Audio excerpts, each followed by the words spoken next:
ചെയ്തോ ഷൂലേസിന്റെ വെച്ച് കിട്ടുന്ന? ഇല്ല, ചെയ്തില്ല. ഞാൻ ചെയ്തു ഞാൻ ചേച്ചി. ഒന്നേ ചെയ്തുള്ളൂ, ഇനി ഒന്നുകൂടി ചെയ്യണം. രണ്ടെണ്ണല്ലേ ചെയ്യേണ്ടത്? അതൊന്നാ രണ്ടെണ്ണം ചെയ്യാൻ പറഞ്ഞിട്ടുണ്ട്. ഷൂലേസും പിന്നെ ബട്ടൺ ഫ്രെയിമും. Shoelace button. രണ്ടെണ്ണം വേണം കേട്ടോ. ഷൂലേസ് രണ്ടെണ്ണം വേണ്ടേ? ആണോ? രണ്ടെണ്ണം ചെയ്യാൻ പറഞ്ഞു. ഞാൻ ചെയ്തത്. ചെയ്തോ നീനോ? ഞാൻ ചെയ്തു ചേച്ചി. മുടിക്കണേ. എന്നെ ഫോട്ടോ ഇടണേ. ആയിട്ടേക്കാം.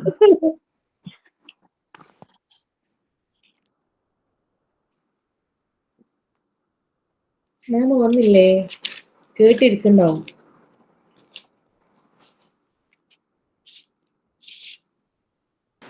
റെക്കോർഡിംഗ് ഓണാണ്. ഞാൻ വന്നിട്ടുണ്ട്.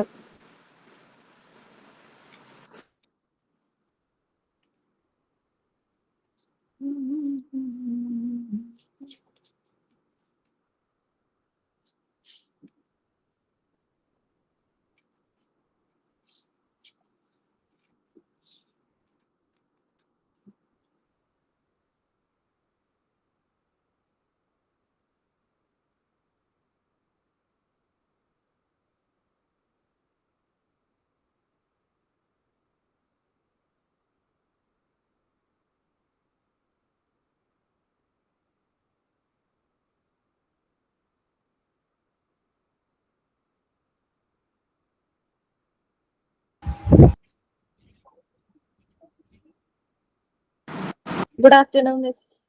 Good afternoon miss. Good afternoon miss.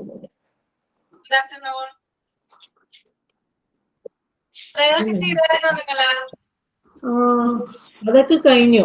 Signing കൂടി പറയണം മാം. വന്നിട്ട് സൈനിങ് ഉണ്ട്, അല്ലാത്തതൊക്കെ കഴിഞ്ഞു. Okay ma'am. Good afternoon all respected ma'am and my dear friends. ഞാൻ ഇന്നിവിടെ വന്നിരിക്കുന്നത് നമ്മുടെ ക്ലാസ്സിൽ നമ്മളെ മാമിനെയും നിങ്ങളെല്ലാവരെയും വെൽക്കം ചെയ്യാൻ വേണ്ടിയിട്ടാണ്. അപ്പോൾ ഫസ്റ്റ് ഓഫ് ഓൾ ഞാൻ നമ്മുടെ ക്ലാസ് മാമിനെ നമ്മുടെ ക്ലാസ്സിലേക്ക് സ്വാഗതം ചെയ്യുന്നു. ദെൻ നമ്മുടെ ക്ലാസ്സിൽ ഇന്ന് പ്രസൻ്റ് ആയിട്ടുള്ള എൻ്റെ എല്ലാ ഫ്രണ്ട്സിനെയും ഞാൻ വെൽക്കം ചെയ്യുകയാണ്. അപ്പോൾ നമുക്കിപ്പോൾ ക്ലാസ്സിന് കയറുന്നതിന് മുമ്പ് ഞാനൊരു കുഞ്ഞു സ്റ്റോറി നിങ്ങളുമായിട്ട് ഷെയർ ചെയ്യാൻ ആഗ്രഹിക്കുന്നു. ജസ്റ്റ് ഒരു കണ്ടപ്പോൾ ഒരു ക്യൂരിയോസിറ്റി ഇല്ല, ഒരു ഇൻട്രസ്റ്റിംഗ് ആയിട്ട് തോന്നി, അങ്ങനെ ഞാൻ നിങ്ങൾക്ക് ഷെയർ ചെയ്യാമെന്ന് വിചാരിച്ചിട്ടോ. ഒരിക്കൽ ഒരു പെൻസിൽ ബോക്സിൽ പല നിറത്തിലുള്ള പെൻസിലുണ്ടായിരുന്നു. അപ്പോൾ അതിൽ ഓരോ പെൻസിലും പറയും ഞാനാണ് ബെസ്റ്റ്, ഞാനാണ് ബെസ്റ്റ്, ഞാനാണ് ബെസ്റ്റ് എന്ന് പറഞ്ഞുകൊണ്ടേയിരിക്കും. അപ്പോൾ അവരെ തമ്മിൽ അതിൻ്റെ അകത്ത് അടിയടക്കുകയാണ്. അങ്ങനെ അടി നടന്നുകൊണ്ടിരിക്കുമ്പോൾ ആ പെൻസിലിൻ്റെ ഓണറായിട്ടുള്ള ഒരു കൊച്ചുണ്ടല്ലോ, ആ കൊച്ച് വന്നിട്ട് അതിലുള്ള എല്ലാ കളേഴ്സും ഉപയോഗിച്ച് ഒരു പടം വരച്ചു. ആ പടം എന്ന് പറയുമ്പോൾ ഭയങ്കര സൂപ്പറായിരുന്നു. കാരണം ഇവരെല്ലാവരും അടിവെച്ചുകൊണ്ടിരിക്കുന്ന ഇടയിൽ കൂടി എല്ലാവരും വെച്ച് ഒരുമിച്ച് വരച്ചതാണ്. അപ്പോൾ അതിൻ്റെ ക്ലാഷെല്ലാം വന്നിട്ട് അവർ നല്ല സൂപ്പറായിട്ട് വന്നു. അപ്പോൾ ഈ കഥയ്ക്ക് അവർ മെസ്സേജ് ഇട്ടിരിക്കുന്നതെന്ന് വെച്ചാൽ ഒറ്റയ്ക്കൊന്നുമല്ല, ഒരുമിച്ചാണെങ്കിൽ it's makes and amazing things. അങ്ങനെ അയ്യോ. അപ്പോൾ ഡിയർ ഫ്രണ്ട്സ്, നമ്മളും അങ്ങനെ തന്നെയാണ്. Each one of us are special, but together we can learn better and better shine. Once again ഞാൻ എല്ലാവർക്കും നമ്മുടെ ക്ലാസ്സിലേക്ക് സ്വാഗതം ചെയ്യുന്നു. Thank U.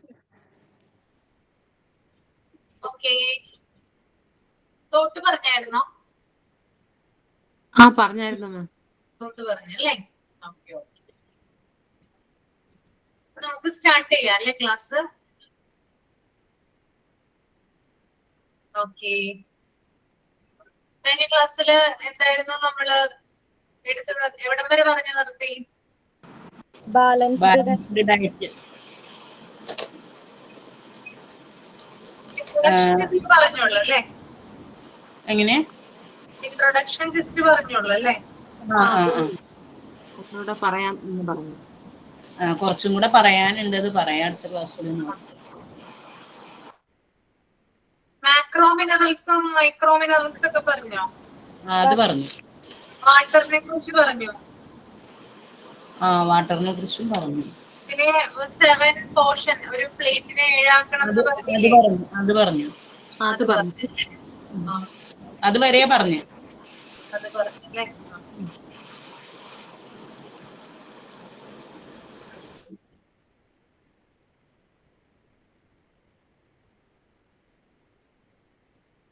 Okay.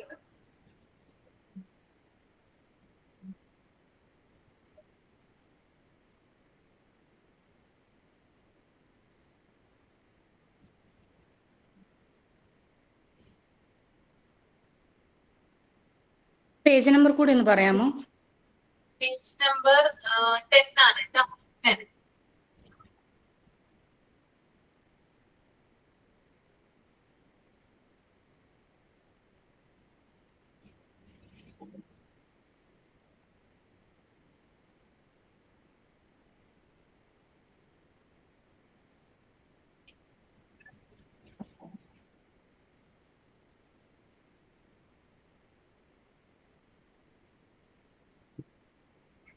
Health care ചാപ്റ്ററിന്റെ മോക്ക് ടെസ്റ്റ് തന്നില്ലല്ലോ. തന്നേക്കാട്ടോ തരാം.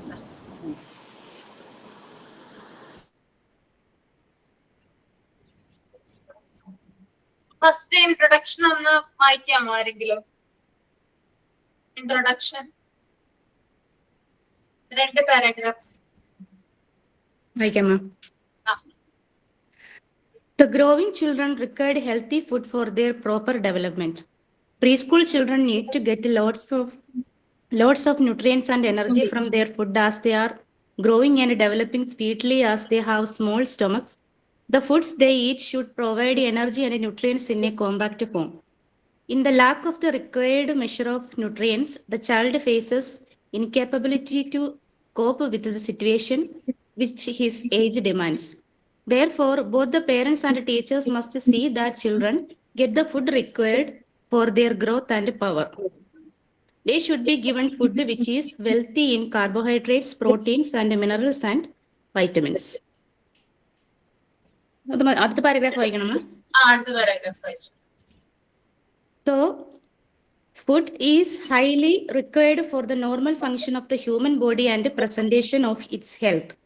The input of excessive quantities of food will do more harm than good. Therefore, every human being has to regulate the input of food.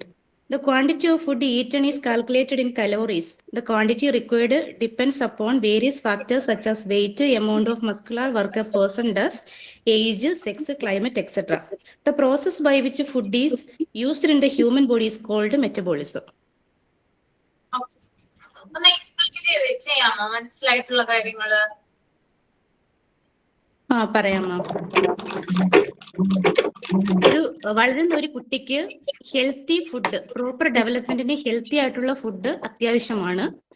Pre school ചിൽഡ്രൻസിനൊക്കെ ആണെങ്കിൽ 3 to 6 years ഉള്ള ചിൽഡ്രൻസിനൊക്കെ ആണെങ്കിൽ അവർക്ക് loads of ന്യൂട്രിയൻസും എനർജിയും വേണം. അവരുടെ ഗ്രോയിങ് ഡെവലപ്മെന്റും നടക്കുന്ന ഒരു പ്രായമായതുകൊണ്ട് തന്നെ അവർക്ക് ലോഡ്സ് ഓഫ് ന്യൂട്രിയൻസ് വേണം. പിന്നെ food shoot provide energy, nutrients and compact. അപ്പം അവർക്ക് നമുക്ക് എന്ത് ചെയ്യണം? നല്ല ന്യൂട്രിയൻസ് ആയിട്ടുള്ള ഫുഡൊക്കെ പ്രൊവൈഡ് ചെയ്യണം. പിന്നെ പേരൻസും ടീച്ചേഴ്സും ആ ഫുഡ് റിക്വയർമെന്റ് കാര്യത്തിൽ, അവരുടെ ഗ്രോത്തിന്റെ കാര്യത്തിൽ നമ്മൾ കൺസിഡർ ചെയ്യണം. കാർബോഹൈഡ്രേറ്റ്സ്, പ്രോട്ടീൻ, മിനറൽസ്, വൈറ്റമിൻസ് എല്ലാം കുഞ്ഞുങ്ങളുടെ ആ ന്യൂട്രിയൻസും കുഞ്ഞുങ്ങൾക്ക് ആ പ്രായത്തിൽ തന്നെ കിട്ടിയിരിക്കണം. നോർമൽ ഹ്യൂമൻ ബോഡിയിൽ നോർമൽ ഫങ്ഷനും ആവശ്യമായിട്ടുള്ള ഫുഡ് റിക്വയർ ചെയ്യുക. അതിനകത്ത് quantity of food item eaten is calculated in calories. നമ്മൾ കലോറി ചാർട്ടൊക്കെ ചെയ്തല്ലോ, അതുമായിട്ട് ബന്ധപ്പെട്ട കാര്യങ്ങളല്ലേ മാം ഇത്? അപ്പം ഇതിനകത്ത് പറയുന്നത് നമ്മുടെ ഏജ്, സെക്സ്, ക്ലൈമറ്റ് ഇതൊക്കെ അനുസരിച്ച് നമ്മുടെ ഫുഡിന്റെ കാര്യങ്ങളും നമ്മൾ അതിനനുസരിച്ച് എടുക്കണം എന്നുള്ളതാണ്.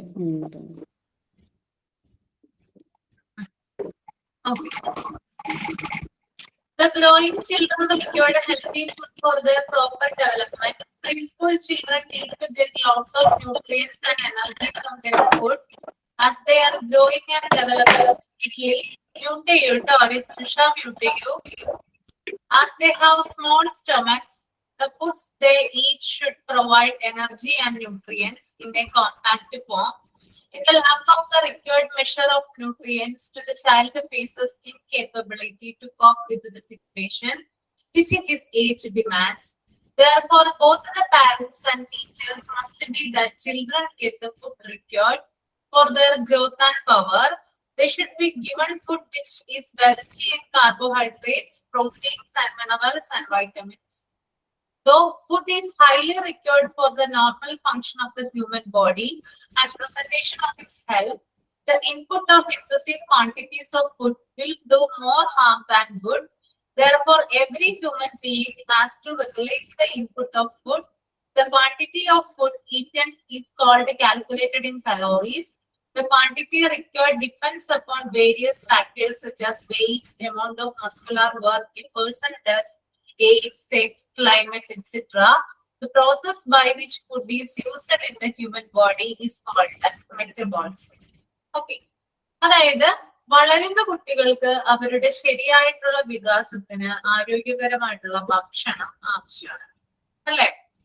വളരുന്ന കുഞ്ഞുങ്ങളാണെങ്കിൽ അവർക്ക് പോഷകാഹാരം ആവശ്യമല്ലേ? ആണോ? അതെ. പ്രത്യേകിച്ചും പ്രീ സ്കൂൾ കുട്ടികൾക്ക് അവരുടെ ഭക്ഷണത്തിൽ നിന്ന് ധാരാളം പോഷകങ്ങളും ഊർജവും ലഭിക്കേണ്ടതുണ്ട്.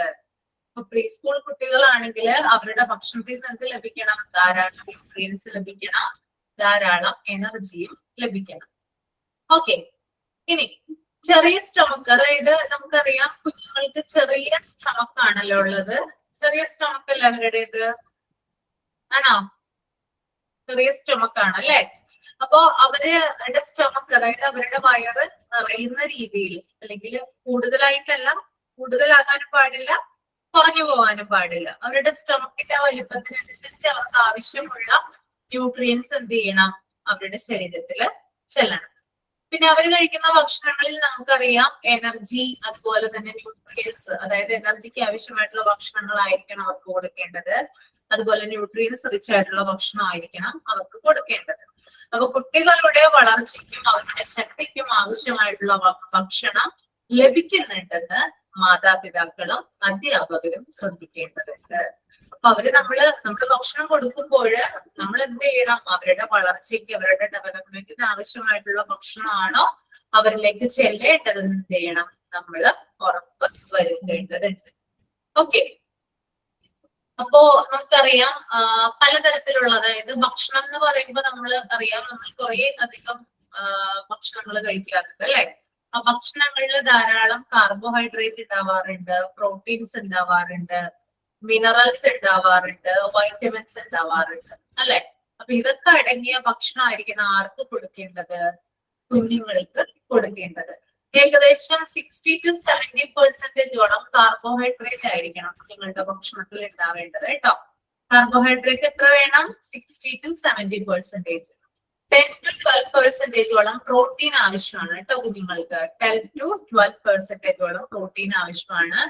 ഇനി 20 to 25% ഫാറ്റ് ആവശ്യമാണ്. എത്രയാണ് ഫാറ്റിന്റെ അളവ്?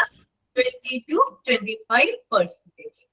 പിന്നെ അതുപോലെ തന്നെ ധാരാളം നമുക്കറിയാം വെജിറ്റബിൾസ്, ഫ്രൂട്ട്സ്, നട്ട്സ്, അങ്ങനെയുള്ള കാര്യങ്ങളൊക്കെ എന്ത് ചെയ്യണം?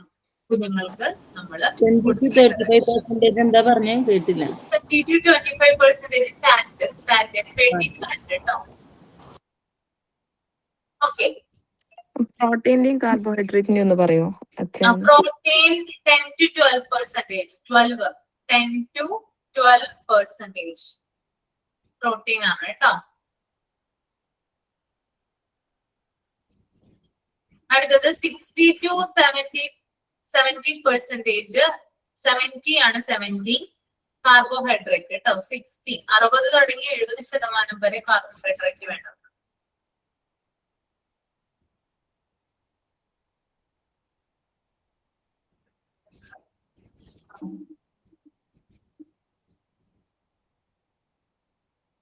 ഓക്കെ. നമുക്ക് എനർജി തരുന്ന ഫുഡ് ഐറ്റംസ് എന്തൊക്കെയാ? എനർജി ഗിവിംഗ് ഫുഡ് താഴെ പറയുന്നുണ്ട്, എന്നാലും ഞാൻ കോമൺ ആയിട്ട് ചോദിച്ചതേ ഉള്ളൂ. എനർജി നൽകുന്ന ഫുഡ് ഐറ്റംസ് എന്തൊക്കെയാ? റൈസ്, വീറ്റ് അല്ലെ? പ്രധാനമായിട്ട് നമ്മൾ ഉപയോഗിക്കുന്നതാണ് അല്ലെ? ഓക്കെ. പിന്നെ ബോഡി ബിൽഡിംഗ് ആണെങ്കിലോ ബോഡി ബിൽഡേഴ്സ് എന്ന് പറയുന്നത് നമ്മുടെ മസിൽസ് ഒക്കെ ഡെവലപ്പ് ചെയ്യുന്നത് എഗ്, മിൽക്ക്, പരിപ്പ് വർഗ്ഗങ്ങൾ, ഭക്ഷണങ്ങൾ അല്ലെ, കടല, കടല, പയർ, അങ്ങനെയുള്ള ധാന്യവർഗ്ഗങ്ങൾ അല്ലെ. Okay okay. പിന്നെ അതുപോലെ തന്നെ പ്രൊട്ടക്റ്റീവ് ഫുഡ്സ്, അത് നമ്മൾ പഠിക്കും. എന്നാലും ഞാൻ പറയുവാണ്, പ്രൊട്ടക്റ്റീവ് ഫുഡ്സ് എന്ന് പറഞ്ഞാൽ എന്താ ഉദ്ദേശിക്കുന്നത്? പ്രൊട്ടക്റ്റീവ് ഫുഡ്സ് ഫ്രൂട്ട്സും എന്ന് വെജിറ്റബിൾസും പറഞ്ഞാൽ അല്ലെങ്കിൽ നമുക്ക് ഇമ്മ്യൂണിറ്റി തരുന്ന ഫുഡാണ് കേട്ടോ. അതെന്തായിരിക്കും അപ്പൊ ഇമ്മ്യൂണിറ്റി നൽകുന്നത്? ഫ്രൂട്ട്സും വെജിറ്റബിൾസും. ഫ്രൂട്ട്സും വെജിറ്റബിൾസും ആണ് അല്ലെ. Okay, very good. Okay, vitamin A ഏത് ഓർഗൻ ആണ് നല്ലത്? വൈറ്റമിൻ എ കണ്ണിന് കണ്ണിന് നല്ലത് അല്ലെ. വൈറ്റമിൻ എയുടെ വൈറ്റമിൻ എ കൊടുക്കാറുണ്ടോ കുഞ്ഞുങ്ങൾക്ക്? 5 വയസ്സ് വരെയുള്ള കുഞ്ഞുങ്ങളാണെങ്കിൽ 4 മാസം കൂടുമ്പോ കൊടുക്കാറുണ്ട് അല്ലെ. കണ്ണിന് നല്ലതാണ് അല്ലെ vitamin A. Okay. Vitamin C ആണെങ്കിലോ? പല്ലില് മോണ, സ്കിൻ. മോണ കേട്ടോ. വൈറ്റമിൻ സി മോണയാണ് കേട്ടോ. ഓക്കെ. Vitamin deo? എല്ലുകൾക്ക്, എല്ലുകളുടെ പ്രവർത്തനത്തിന് അല്ലേ. ഓക്കെ. ഇനി അയണിന്റെ കുറവ് പോലെ എന്തെങ്കിലും പ്രശ്നങ്ങൾ ഉണ്ടാവുമോ നമ്മുടെ ശരീരത്തില്? അനീമിയ. അത് കുറയ്ക്കാനായിട്ട് നമ്മൾ ഉപയോഗിക്കുന്ന ഫ്രൂട്ട്സ് ഒക്കെ ഏതാ? അയണിന്റെ കുറവ് നികത്താൻ ഇലക്കറികള് കഴിക്കും. ഇലക്കറികൾ കൂടുതലായിട്ട് കഴിക്കും അല്ലേ. ഹിമോഗ്ലോബിൻ അളവ് കുറഞ്ഞാലൊക്കെ നമ്മൾ മാതള നാരങ്ങ കഴിക്കാറില്ലേ? മാതള നാരങ്ങ കേട്ടിട്ടുണ്ട്. അനാറ് അല്ലെ. ഈന്തപ്പഴം. പിന്നെ ലിവർ ഉണ്ട് കേട്ടോ. ലിവർ ഇല്ലേ, കരള്, ഈറ്റിലൊക്കെ ഉണ്ടാകുന്ന ലിവർ ഉണ്ടല്ലോ, അത് കറുത്ത മുന്തിരി കഴിക്കാറില്ല. കറുത്ത മുന്തിരിയൊക്കെ രക്തം കൂടാനും അല്ലെങ്കിൽ ഹിമോഗ്ലോബിന്റെ അളവ് കൂട്ടാനും സഹായിക്കുന്ന ഒന്നാണ് കേട്ടോ. പിന്നെ അയഡിൻ കൂടുതലായിട്ട് അവിടെ നിന്നാണ് കിട്ടുന്നത്. സീ ഫുഡ്സിൽ നിന്നാണോ? സീ ഫുഡ് നമ്മുടെ സോൾട്ടിനകത്തുണ്ടല്ലോ. സോൾട്ടിനകത്തുണ്ട്. പിന്നെ സീ ഫുഡിന് കിട്ടില്ലേ? Sea food. Okay okay.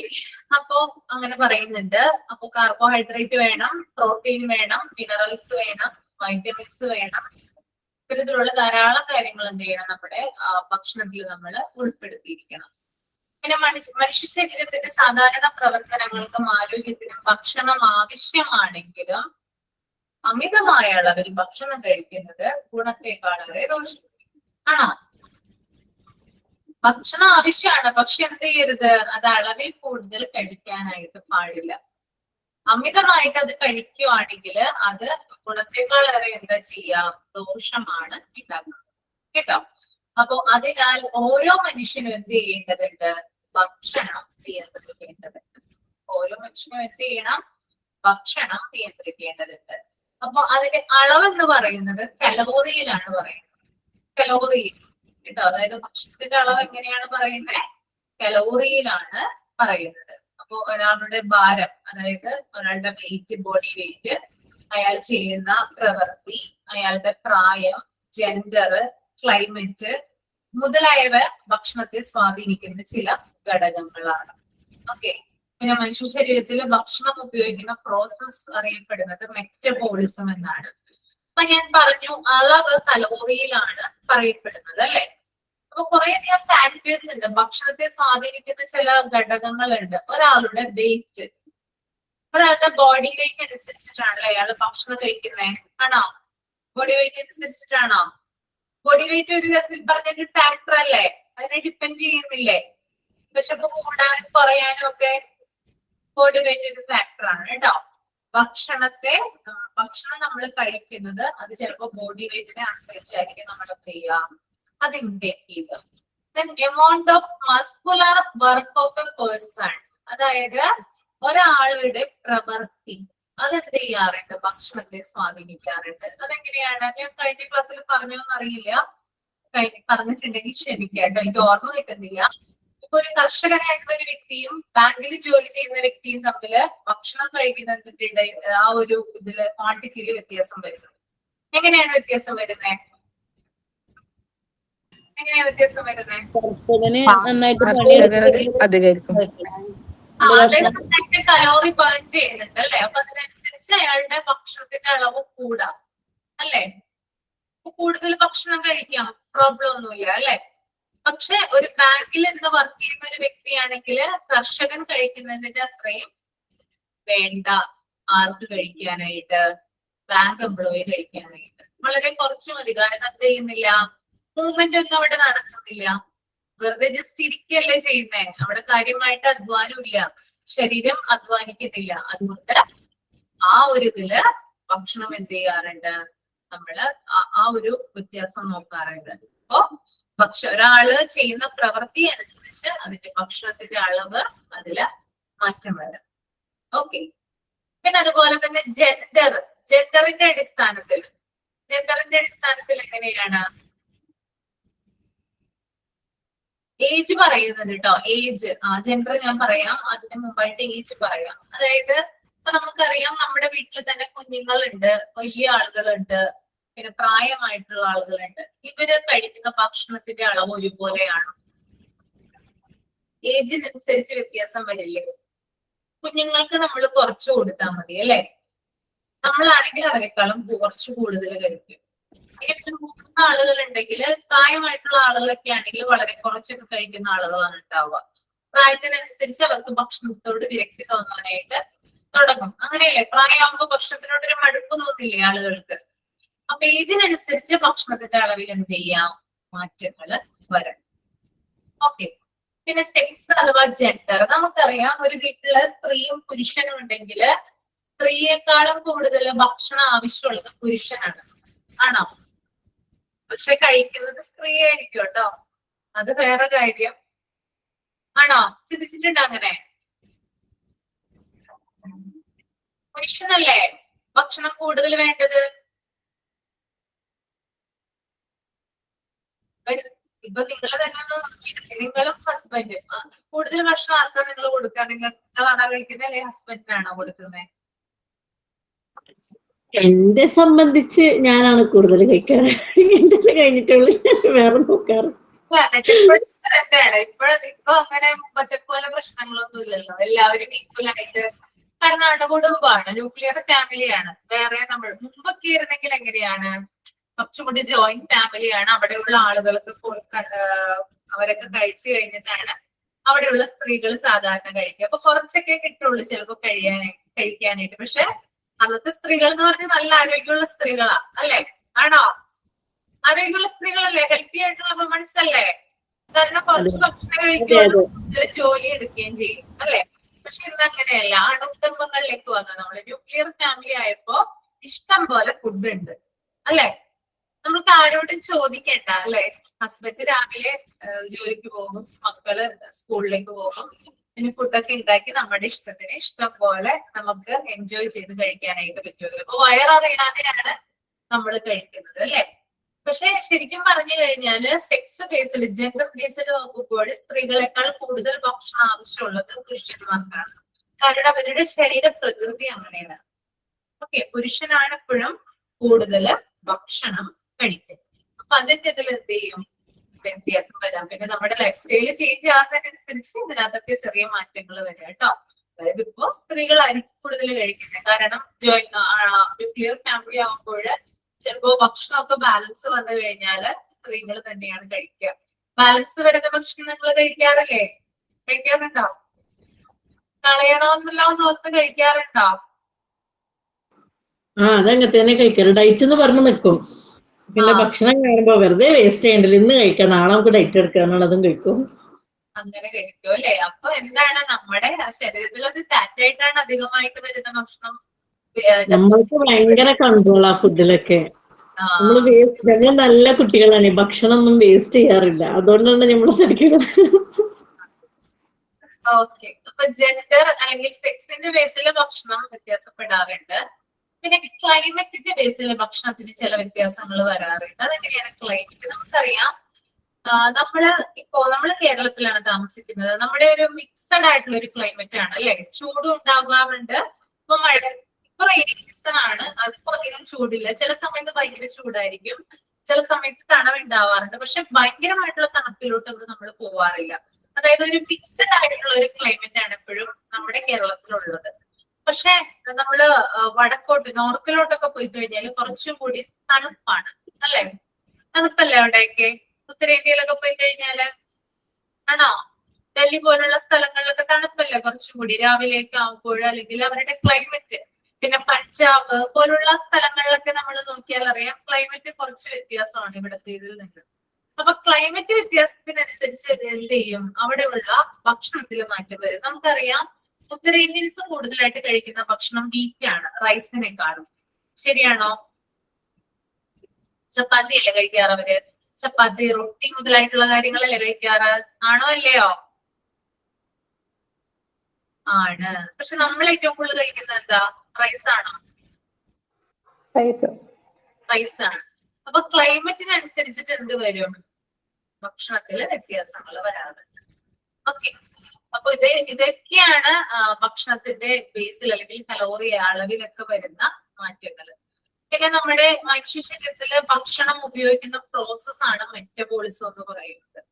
അതായത് എങ്ങനെയാണ് നമ്മുടെ ശരീരത്തില് ഭക്ഷണം എങ്ങനെയാണ് ശരിയായിട്ടുള്ള രീതിയിൽ അത് ഉപയോഗിക്കുന്നത്, അതിന് പറയുന്നതാണ് മെറ്റബോളിസം. മെറ്റബോളിസം കൂടുതലുള്ള ആളുകൾക്ക് വിശപ്പ് താരതമ്യേന കുറവായിരിക്കും. കൂടുതലുള്ള ആളുകൾക്ക് കുറവായിരിക്കും. മെറ്റബോളിസം കുറവാണെങ്കിൽ നമുക്ക് വിശപ്പ് അനുഭവപ്പെടും നല്ല രീതിയിൽ. അതായത് ഏത് സമയം തിന്നാനായിട്ട് തോന്നും. അത് മെറ്റബോളിസം കുറയുന്നതുകൊണ്ടാണ് കേട്ടോ. അപ്പൊ മെറ്റബോളിസം എന്താ പറയാ നല്ല രീതിയിൽ ഉണ്ടെങ്കിലാണ് നോർമൽ ഫങ്ഷൻസ് ഒക്കെ നമ്മുടെ ശരീരത്തിൽ വേണ്ട രീതിയിൽ നടക്കും. ഓക്കെ, ക്ലിയർ ആണോ ഇത്രയും കാര്യങ്ങൾ പറഞ്ഞത്? ഓക്കെ, ഇനി നിങ്ങള് classification of foods, energy supplies, body builders, protective foods അതൊന്ന് റീഡ് ചെയ്യൂ കേട്ടോ. പ്രൊട്ടക്റ്റീവ് ഫുഡ്സ് വരെ റീഡ് ചെയ്യൂ. പേജ് നമ്പർ 11 പ്രൊട്ടക്റ്റീവ് ഫുഡ്സ് വരെ റീഡ് ചെയ്യുക കേട്ടോ.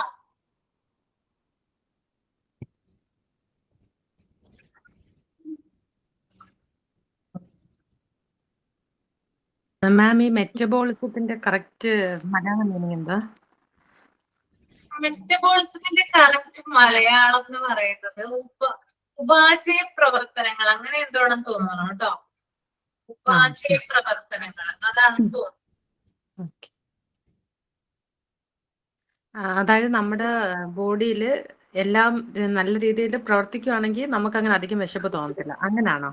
അതായത് നല്ല രീതിയിൽ ഉപയോഗിക്കണം ഭക്ഷണം, നമ്മുടെ ശരീരത്തിന് ആവശ്യമായിട്ടുള്ള രീതിയിൽ ഉപയോഗിക്കണം. അതായത് നമ്മള് കഴിക്കുന്നത് മുതൽ അത് വിസർജനം ചെയ്യും വരെയുള്ള കാര്യങ്ങൾ പ്രോപ്പർ ആയിരിക്കണം. എന്നാൽ മാത്രമാണ് മെറ്റബോളിസം കറക്റ്റ് ആവുള്ളൂ. നമ്മൾക്ക് വേണ്ടപ്പോ മാത്രം വിശപ്പ് തോന്നുക, അനാവശ്യമായിട്ട് നമ്മൾ കഴിക്കില്ല ഭക്ഷണം. ഭക്ഷണം കഴിക്കുന്നേ നമ്മള് ദഹന പ്രക്രിയ എന്ന് പറയാൻ പറ്റില്ല. ഞാനത് നോക്കിയിട്ട് പറയാം ഒന്നുകൂടി കേട്ടോ, മെറ്റബോളിസം എന്താണെന്ന്. അതായത് നമ്മൾക്ക് നമ്മളെപ്പോഴാണ് ഭക്ഷണം കഴിക്കുന്നത്? വിശപ്പല്ലേ? വെറുതെ ആരെങ്കിലും ഭക്ഷണം കഴിക്കുമോ? ഇല്ല.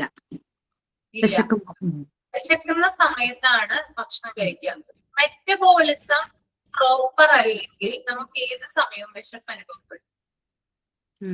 മെറ്റബോളിസം കറക്റ്റ് അല്ലെങ്കിൽ. ഇനി ചില ആളുകൾ മെറ്റബോളിസം ബൂസ്റ്റപ്പ് ചെയ്യാൻ വേണ്ടിയിട്ട് ഗ്രീൻ ടീ ഒക്കെ കുടിക്കാറുണ്ട്. കേട്ടിട്ടുണ്ടോ നിങ്ങള്? ഗ്രീൻ ടീയുടെ പരസ്യത്തിലൊക്കെ ഉണ്ട് മെറ്റബോളിസം. എന്തുകൊണ്ടാണ്? ആന്റി ഓക്സിഡൻസ് ഒക്കെ ധാരാളം ഉള്ളതുകൊണ്ടാണ് മെറ്റബോളിസത്തെ ബൂസ്റ്റ് ചെയ്യുന്നത്. ആരെങ്കിലും ഗ്രീൻ ടീ കുടിക്കാറുണ്ടോ? ഞാൻ കുടിക്കാറുണ്ട്. ഞാൻ ഗ്രീൻ ടീ കുടിക്കാറുണ്ട്. ഭയങ്കര തണുപ്പാ അതിന്. തണുപ്പാണല്ലേ? അല്ല, അത് കുടിച്ചു തുടങ്ങിയിട്ട് എന്തെങ്കിലും വ്യത്യാസം തോന്നിയിട്ടുണ്ടോ?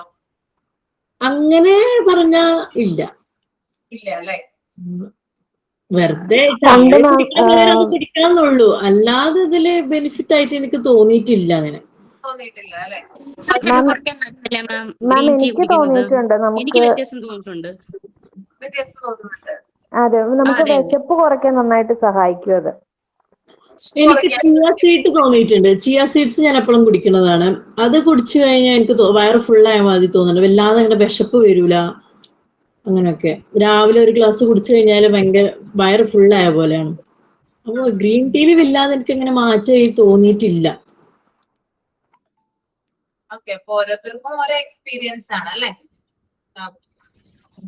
എന്തായാലും വായിച്ചോളൂ കേട്ടോ. ഞാൻ കറക്റ്റ് മെറ്റബോളിസത്തെ കുറിച്ച് പിന്നെ പറഞ്ഞു തരാം. ഒന്ന് നോക്കട്ടെ കേട്ടോ, പറഞ്ഞു തരാം.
വായിച്ചു കഴിയുമ്പോൾ കമ്പ് ചെയ്യാം കേട്ടോ. പ്രൊട്ടക്റ്റീവ് ഫുഡ്സ് വരെ വായിക്കാം.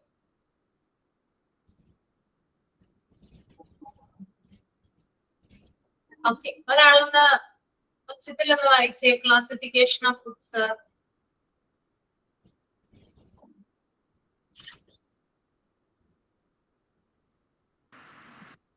Classification of foods. It is classified into 3 categories: energy suppliers, bodybuilders, protective foods. Energy suppliers. Energy supplies from a significant part of our body. Wheat, maize, starchy vegetables, pulses, sugarcane, jaggery, butter, ghee, etc. are some examples of this type of food. These foods supply energy to the body and keep it warm and active. Bodybuilders. The type of food contain nutrients which are required to make the body and replace worn-out tissues. Meat, fish, milk, and fat products, dried beans, peas, nuts, cereals, etc. belonging to this category. Protective food. The protective foodstuff contain protective essential substances. Vegetables, fresh fruits, green leafy, fish, milk, eggs, etc. include protective essences. Tissues എന്നാണ് കേട്ടോ. നിങ്ങളുടെ ടെക്സ്റ്റിൽ എങ്ങനെയാണ്? Issues എന്നാണോ കിടക്കുന്നത്?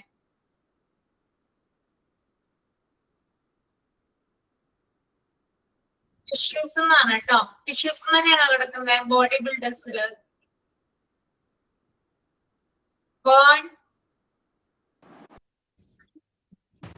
Issues എന്നാ മാം കിടക്കുന്നത്. Tissue എന്നാക്കുക കേട്ടോ. Tissues. Tissue tissue TISSUES tissues. Okay,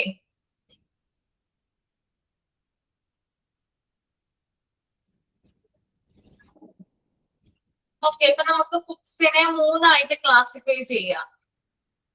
Foods are classified into 3 categories, that is energy suppliers, bodybuilders, protective foods. അപ്പൊ 3 തരം ക്ലാസിഫിക്കേഷൻ ആണ് ഫുഡിനുള്ളത്. ആദ്യത്തേത് എനർജി സപ്ലൈസ് എന്നറിയപ്പെടുന്നു, രണ്ടാമത്തേത് ബോഡി ബിൽഡേഴ്സ് ആണ്, മൂന്നാമത്തേത് പ്രൊട്ടക്റ്റീവ് ഫുഡ്സ് ആണ്. അപ്പൊ നമുക്ക് എന്താണ് എനർജി സപ്ലൈസ് എന്ന് നോക്കാം. എനർജി സപ്ലൈസ് എന്ന് പറഞ്ഞാൽ എന്താ ഉദ്ദേശിക്കുന്നത്? നിങ്ങൾക്ക് എന്താ മനസ്സിലായിട്ട് വായിച്ചപ്പോ? എന്താണ് എനർജി സപ്ലൈസ്? നമുക്ക് എനർജി തരുന്ന ഫുഡ് ഐറ്റംസുകൾ. എനർജി നമ്മുടെ ബോഡിക്ക് എനർജി തരുന്ന ഫുഡ് ഐറ്റംസ് ആണ് എനർജി സപ്ലൈസ് അല്ലേ? ഏതൊക്കെ ഫുഡാണ് എനർജി തരുന്നത് അപ്പോ?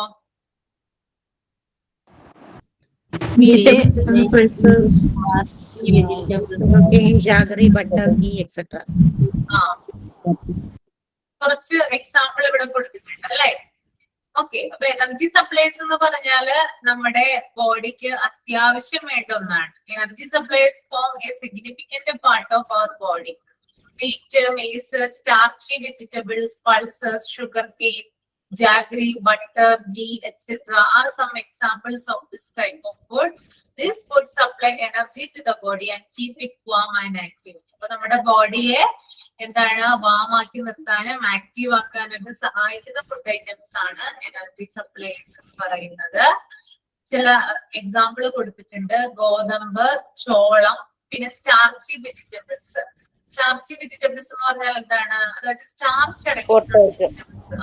അതായത് മണ്ണിനടിയിൽ കാണപ്പെടുന്ന കിഴങ്ങ് വർഗ്ഗങ്ങളൊക്കെ ഇല്ലേ, ദാറ്റ് ഈസ് സ്റ്റാർച്ചി വെജിറ്റബിൾസ് കേട്ടോ. ഉരുളം കിഴങ്ങ്, കപ്പ, പിന്നെ ഏതൊക്കെയാണ് മണ്ണിനടിയിൽ കാണപ്പെടുന്നത്? ചേന അല്ലെ, കണ്ടിട്ടുണ്ടല്ലോ നിങ്ങള്? മധുരക്കിഴങ്ങ് അല്ലെ? ഓക്കെ, അപ്പൊ ഇത്തരത്തിലുള്ള ഫുഡ് ഐറ്റംസിനെയാണ് നമ്മൾ സ്റ്റാർച്ചി വെജിറ്റബിൾസ് എന്ന് പറയുന്നത്. പിന്നെ പൾസസ്, ധാന്യങ്ങള്, ഷുഗർ കെയിൻ, കരിമ്പ്, ജാഗ്രി അതായത് ശർക്കര, ബട്ടർ, വെണ്ണ, ഇതൊക്കെ എന്താണ് എനർജി സപ്ലൈസ് ഫുഡിന് എക്സാമ്പിൾ ആയിട്ട് വരുന്നതാണ്. ഓക്കെ, ക്ലിയർ ആണല്ലോ? യെസ്. ഇനി അടുത്തത്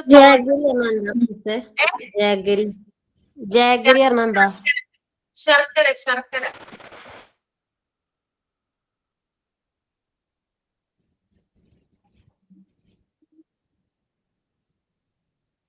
Then body builders. These types of food contains nutrients which are required to make the body and replace worn out tissues. Meat, fish, milk and fat products. Fat എന്നാണ് ട്ടോ, fat അല്ല. Fat products, dried beans, peas, nuts, cereals, etc. belong to this category. Okay, അപ്പൊ എന്താണ്? അതായത് നമ്മുടെ ഈ body builders എന്ന് പറഞ്ഞാൽ നമ്മുടെ ശരീരത്തിന് വളരെ അത്യാവശ്യമാണ്. നമ്മുടെ ബോഡിയിലെ ഡെവലപ്മെന്റിനും അതുപോലെ തന്നെ നമ്മുടെ ടിഷ്യൂസ് ഒക്കെ, അതായത് നമ്മുടെ ശരീരത്തിലുള്ള കലകൾ ഉണ്ടല്ലോ, ടിഷ്യൂസ് ഒക്കെ റിപ്ലേസ് ചെയ്യുന്നതിനും ഒക്കെ ആവശ്യമാണ് എന്ത് ബോഡി ബിൽഡേഴ്സ് എന്ന് പറയുന്നത്. Meat, fish, milk, fat product, ഇതിനകത്തൊക്കെ എന്തുണ്ട്? ബോഡി ബിൽഡേഴ്സ് കണ്ടന്റ് ആണ് ഇതിലൊക്കെ അടങ്ങിയിരിക്കുന്നത്. പിന്നെ ഡ്രൈഡ് ബീൻസ് ഉണ്ട്, പീസ് ഉണ്ട്, നട്ട്സ് ഉണ്ട്, പിന്നെ സീറിയൽസ് ഉണ്ട്. ഇതൊക്കെ എന്ത് കാറ്റഗറിയിലാണ് വരുന്നത്? ബോഡി ബിൽഡേഴ്സ് എന്ന് പറയുന്ന കാറ്റഗറിയിലാണ് വരുന്നത്. നെക്സ്റ്റ് വൺ പ്രൊട്ടക്റ്റീവ് ഫുഡ്സ് ആണ് കേട്ടോ. The protective food stuff contains protective essential substance, vegetables, fresh fruits, green leafy, fish, milk, etc. include protective essence. Protective food എന്ന് പറഞ്ഞാൽ എന്താണ്? അതായത് പ്രൊട്ടക്റ്റീവ് എസെൻഷ്യൽ സബ്സ്റ്റൻസ് അടങ്ങിയിട്ടുള്ള, അതായത് vegetables, fresh fruits, green leafy, fish, milk, egg, ഇതിനൊക്കെയാണ് protective food എന്ന് പറയുന്നത് കേട്ടോ. നമ്മുടെ ശരീരത്തിന് ആവശ്യമായിട്ടുള്ള ഇമ്മ്യൂണിറ്റി ബൂസ്റ്റപ്പ് ചെയ്യുന്നത് പ്രൊട്ടക്റ്റീവ് ഫുഡ്സ് ആണ്. ഓക്കെ, മൂന്നും ക്ലിയർ ആണോ?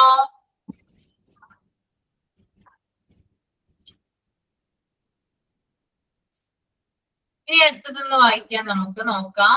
കോൺസ്റ്റിറ്റ്യൂയൻസ് ഓഫ് ഫുഡ്. അതിൽ പ്രോട്ടീൻസിനെ കുറിച്ചിട്ടാണ് കേട്ടോ പറയുന്നത്. പ്രോട്ടീൻസ് എന്ന് പറഞ്ഞാല് proteins are necessary for the growth of the body. Proteins എന്ന് പറഞ്ഞാൽ നമ്മുടെ എന്താ പറയാ ബോഡിയുടെ ഡെവലപ്മെന്റിനെ സഹായിക്കുന്ന ഒന്നാണ്. They contain carbon, hydrogen, oxygen, sulfur, etc. പ്രോട്ടീനിൽ കാർബൺ ഉണ്ട്, ഹൈഡ്രജൻ ഉണ്ട്, ഓക്സിജൻ ഉണ്ട്, സൾഫർ ഉണ്ട്. പ്രോട്ടീൻ രണ്ട് തരത്തിലുണ്ട്. ആനിമൽ പ്രോട്ടീൻസ് ഉണ്ട്, വെജിറ്റബിൾ പ്രോട്ടീൻസ് ഉണ്ട്. എന്താണ് ആനിമൽ പ്രോട്ടീൻ എന്ന് പറയുന്നത്?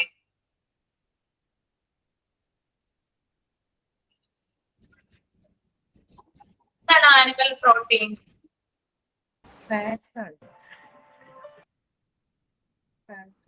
ഈ ചിക്കനും മീറ്റും കാര്യങ്ങളൊക്കെയാണോ?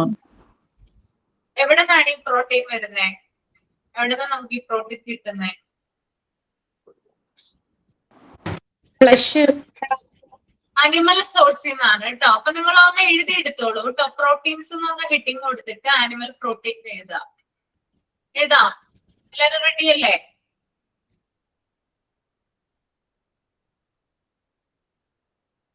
ആനിമൽ പ്രോട്ടീൻ ഹെഡിങ് കൊടുക്കുക കേട്ടോ. പ്രോട്ടീൻസ് ആദ്യം ഹെഡിങ് കൊടുക്കുക, എന്നിട്ട് ആനിമൽ പ്രോട്ടീൻ സബ് ഹെഡിങ് കൊടുക്കുക.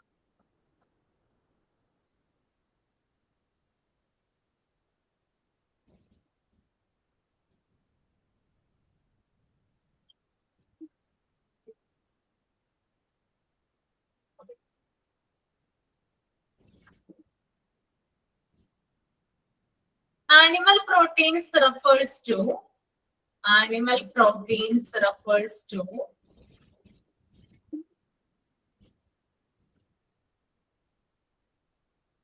protein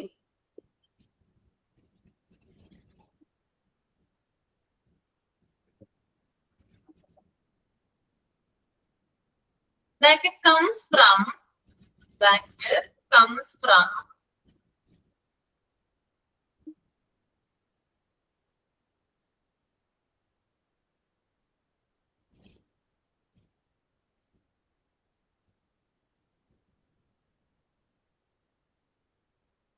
animal sources.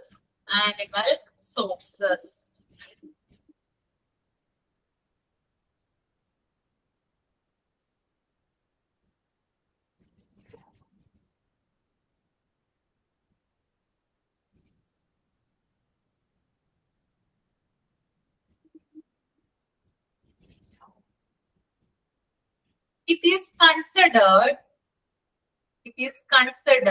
is considered complete protein.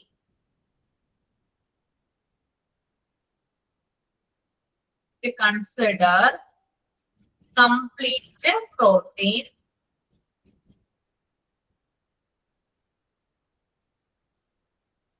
because it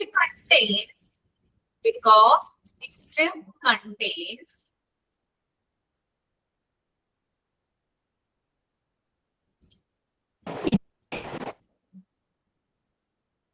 all 9 essential amino acids,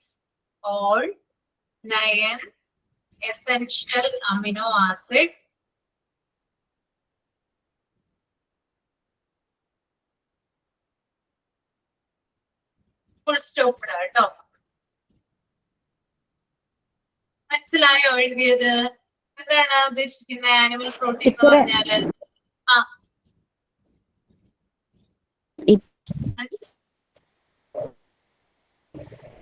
മനസ്സില പറഞ്ഞോളൂ. ബിക്കോസ് ഇറ്റ് വാക്യം കേട്ടില്ല. ബിക്കോസ് ഇറ്റ് കണ്ടെയ്ൻസ് അടങ്ങിയിരിക്കുന്നത് contains all 9 amino acids 9 amino ആസിഡുകൾ all 9 amino acids full stop ഇടാം. Essential എന്ന് പറഞ്ഞില്ലായിരുന്നോ മാം? all 9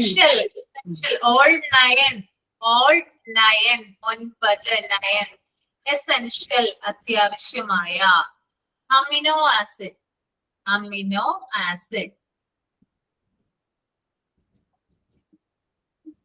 acids എന്നാണ് test ഉണ്ട് കേട്ടോ, പ്ലൂറൽ ആണ്.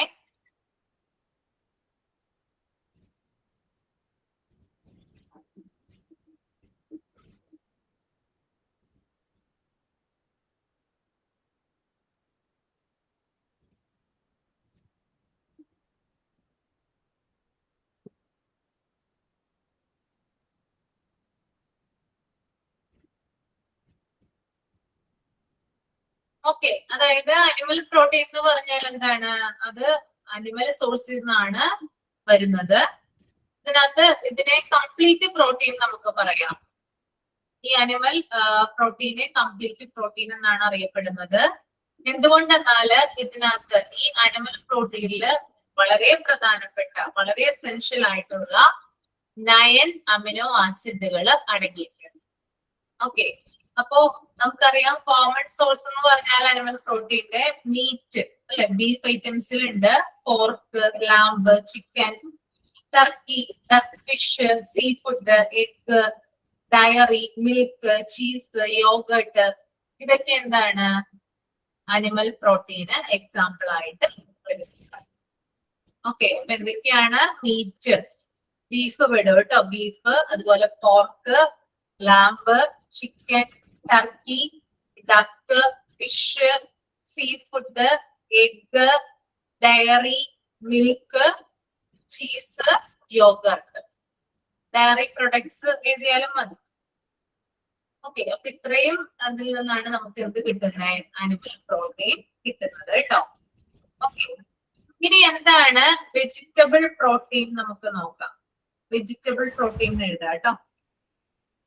മാം, ഈ 9 എസെൻഷ്യൽ അമിനോ ആസിഡ്സ് ഏതൊക്കെയാണെന്ന് എന്താ 9 എസെൻഷ്യൽ അമിനോ ആസിഡ്സ് എന്ന് പറഞ്ഞില്ലേ? എസെൻഷ്യൽ അമിനോ ആസിഡ്സ് അത് ഏതൊക്കെയാണ്? അങ്ങനെ എന്തെങ്കിലും ഉണ്ടോ? ഇല്ല, അതൊന്നും വേണ്ട. അതൊക്കെ ഏതൊക്കെയാണെന്നൊന്നും വേണ്ട. അമിനോ ആസിഡുകളാണ് 9 പ്രധാനപ്പെട്ട അമിനോ ആസിഡുകൾ. അത് മാത്രം എഴുതിയ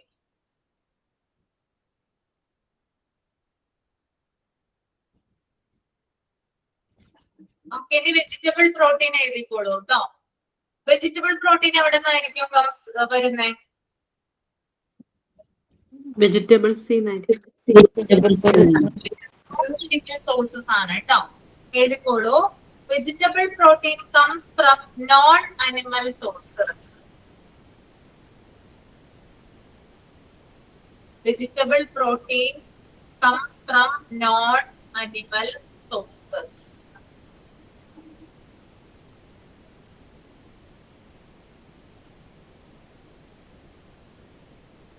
എന്താ ma'am? It comes from non animal sources. Animal അല്ലാത്ത സോഴ്സിൽ നിന്ന്. Non animal sources.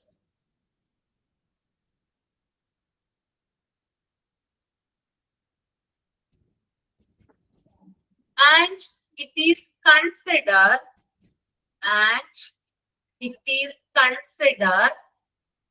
പരിഗണിക്കുന്നു കേട്ടോ. Consider healthier for the heart. ഹൃദയത്തിന് നല്ലതാണെന്ന് കേട്ടോ. Healthier for the heart.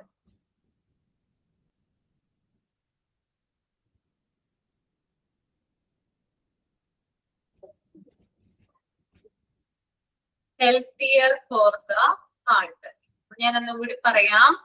Vegetable protein comes from non-animal sources and it is considered healthier for the heart. ഇനി പ്രധാനപ്പെട്ട സോഴ്സസ് വെജിറ്റബിൾ പ്രോട്ടീൻസിന്റെ പ്രധാനപ്പെട്ട സോഴ്സസ് എന്ന് പറയുന്നത് സോയാബീൻ കഴിച്ചിട്ടുണ്ടോ? വെജിറ്റബിൾ പ്രോട്ടീൻ ആണ് കേട്ടോ. സോയ വെജിറ്റബിൾ പ്രോട്ടീൻ എക്സാമ്പിൾ ആണ്. പിന്നെ ഹോൾ ഗ്രെയിൻസ്, മുഴുധാന്യങ്ങള്, ഹോൾ ഗ്രെയിൻസ് വെജിറ്റബിൾ പ്രോട്ടീൻ ആണ്. പിന്നെ നട്ട്സ് ആൻഡ് സീഡ്സ്, നട്ട്സ്, കശുവണ്ടി, ബദാം, അങ്ങനെയുള്ള പിസ്ത, അങ്ങനെയുള്ള കാര്യങ്ങളൊക്കെ ഉണ്ടല്ലോ. പിന്നെ സീഡ്സുകള്, സൺഫ്ലവർ സീഡ്സ്, പിന്നെ എന്താണ് പംകിൻ സീഡ്സ്, അങ്ങനെ കുറെ അധികം സീഡ്സുകളൊക്കെ നമുക്ക് ഇപ്പൊ അവൈലബിൾ അല്ലേ. അതൊക്കെ വെജിറ്റബിൾ പ്രോട്ടീൻ ആണ് കേട്ടോ. Nuts and seeds. പിന്നെ നമുക്കറിയാവുന്ന പോലെ വെജിറ്റബിൾസ് പ്രധാനമായിട്ടും വെജിറ്റബിൾ പ്രോട്ടീൻസിന്റെ ഉറവിടമാണ്. വെജിറ്റബിൾസ്. ഓക്കെ, ഇത്രയേ ഉള്ളൂ കേട്ടോ വെജിറ്റബിൾ പ്രോട്ടീൻ. എല്ലാവർക്കും ക്ലിയർ ആയല്ലോ? അപ്പൊ നമുക്ക് വൈൻഡപ്പ് ചെയ്യാം. ഇനി ബാക്കി നെക്സ്റ്റ് ക്ലാസ്സിൽ പറയാം കേട്ടോ. അടുത്ത ക്ലാസ്സിൽ പറയാം. സൈൻ ഔട്ട് ചെയ്തോളൂ കേട്ടോ.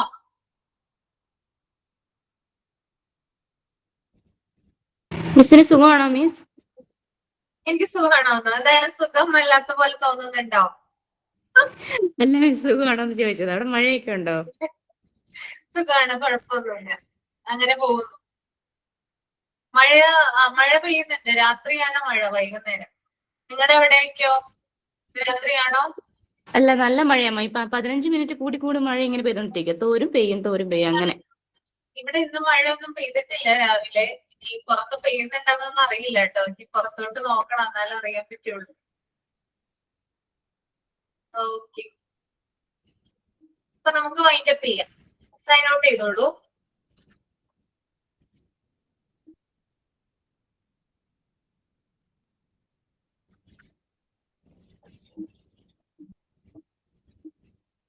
ആരും ചെയ്യുന്നില്ലേ? സൈൻ ഔട്ട് ചെയ്യുന്നില്ലേ?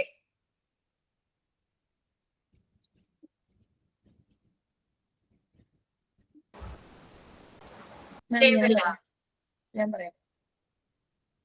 ഇന്ന് ക്ലാസ് എടുത്ത അശ്വതി മാമിന് വളരെ നന്ദി. അതുപോലെ തന്നെ ഈ ക്ലാസ് അറ്റൻഡ് ചെയ്ത എല്ലാ സുഹൃത്തുക്കൾക്കും നന്ദി അറിയിക്കുന്നു. ഇന്ന് മാം പഠിപ്പിച്ചത് food nutrition and balanced diet ആണ്. അതിൽ നമ്മൾ കുട്ടികൾക്ക് ആവശ്യമായിട്ടുള്ള ഫുഡ് ഏത് അളവിൽ എത്ര സമയം ഏതൊക്കെ രീതിയിൽ കൊടുക്കണം, അതായത് കുഞ്ഞുങ്ങളുടെ വയറനുസരിച്ച് ന്യൂട്രിയൻസും എനർജിയും ആവശ്യത്തിന് മാത്രം കൊടുക്കണം. അതുപോലെ തന്നെ നമ്മൾ ക്ലാസിഫിക്കേഷൻ ഓഫ് ഫുഡ്സും അതിന്റെ കൂട്ടത്തിൽ പഠിച്ചു. അതിലൊരു 3 കാറ്റഗറി ഉണ്ടെന്ന് പറഞ്ഞു. Energy supplies, body builders, protective foods. അതിൽ ഓരോ ഇതിലും നമുക്ക് ഏതൊക്കെ രീതിയിലുള്ള ഫുഡാണ് നമ്മൾ കഴിക്കേണ്ടത്, അല്ലെങ്കിൽ എനർജി സപ്ലയേഴ്സിൽ നമുക്ക് ഏത് ഫുഡ് കഴിക്കുമ്പോഴാണ് എനർജി കിട്ടുന്നത്. ഇപ്പൊ വീറ്റ്, മെയ്സ്, സ്റ്റാർച്ച്, വെജിറ്റബിൾസ് ഒക്കെ കഴിക്കുമ്പോഴത്തേക്കും നമ്മുടെ ശരീരത്തിന് നമുക്ക് എനർജി കിട്ടും. അതോടൊപ്പം നമ്മുടെ ശരീരം ഹെൽത്തി ആയിട്ടിരിക്കുകയും ചെയ്യും. ബോഡി ബിൽഡേഴ്സ് കഴിക്കുന്ന ഫുഡ്, ബോഡി ബിൽഡേഴ്സ് കഴിക്കുമ്പോൾ അവരുടെ ബോഡി നല്ല ബിൽഡ് ചെയ്യാനും അതുപോലെ ഹെൽത്തി ആയിട്ട് ഇരിക്കാനും വേണ്ടിയിട്ടുള്ള foods, meat, fish, fat products, dried beans, peas, nuts, cereals, അതൊക്കെയാണ് ബോഡി ബിൽഡേഴ്സ് കഴിക്കുന്നത്. പ്രൊട്ടക്റ്റീവ് ഫുഡ്സ്, അതിൽ നമ്മൾ എപ്പോഴും എസെൻഷ്യൽ സബ്സ്റ്റൻസ് ആണ് ഉള്ളത്. Vegetables, fruits, green leafy vegetables, അങ്ങനെയുള്ള ഫുഡ്സ് ഒക്കെയാണ് പ്രൊട്ടക്റ്റീവ് ഫുഡ്സ്. അപ്പം ഇതെല്ലാം അടങ്ങിയിട്ടുള്ള ഫുഡ്സ് ആണ് നമ്മൾ എപ്പോഴും കഴിക്കണമെങ്കിൽ നമ്മൾ എപ്പോഴും ഹെൽത്തി ആയിട്ടിരിക്കും, ന്യൂട്രിയൻസും എനർജിയും ഉണ്ടായിരിക്കും. നമ്മുടെ ബോഡിയിൽ പ്രോപ്പറായിട്ടാണ് എനർജി, അല്ലെങ്കിൽ കഴിക്കുന്ന ഫുഡ് നമുക്ക് എത്രത്തോളം കിട്ടുന്നു, അതിൽ ആ കഴിക്കുന്ന ഫുഡിൽ നിന്ന് എത്രത്തോളം എനർജി ഉണ്ടാവുന്നു, അതിനെ നമ്മൾ എന്ത് മെറ്റബോളിസം എന്നാണ് പറയുന്നത്. കഴിക്കുന്ന ഫുഡിൽ നിന്ന് നമ്മുടെ ഹ്യൂമൻ ബോഡിയിൽ എത്രത്തോളം ഉപയോഗപ്പെടുന്നു, അതിനെ നമ്മൾ മെറ്റബോളിസം എന്ന് പറയും. അതുപോലെ തന്നെ നമ്മൾ കൺസ്റ്റൻസ് ഓഫ് ഫുഡ്സ് പറഞ്ഞു. അതിൽ പ്രോട്ടീൻസ് പറഞ്ഞു. പ്രോട്ടീൻസ് എന്ന് പറയുന്നത് നമ്മുടെ ഗ്രോത്തിന്, നമ്മുടെ ബോഡിക്ക് വളർച്ചയ്ക്ക് ആവശ്യമായിട്ടുള്ള ഫുഡ്സ് രണ്ടായിട്ട് തിരിക്കുന്നു. ആനിമൽ പ്രോട്ടീൻസും ഉണ്ട്, വെജിറ്റബിൾ പ്രോട്ടീൻസും ഉണ്ട്. ആനിമൽ പ്രോട്ടീൻസ് എന്ന് പറയുമ്പോഴത്തേക്കും നമുക്ക് ആനിമൽസിൽ നിന്നും കിട്ടുന്ന പ്രോട്ടീൻസ് ആണ്. അതായത് മീറ്റിൽ നിന്നാക്കാം, ഡയറി പ്രോഡക്ട്സ് ആയിരിക്കാം, അങ്ങനെയൊക്കെ കിട്ടുന്ന പ്രോട്ടീൻസിനെയാണ് ആനിമൽ പ്രോട്ടീൻസ് എന്ന് നമ്മൾ പറയുന്നത്.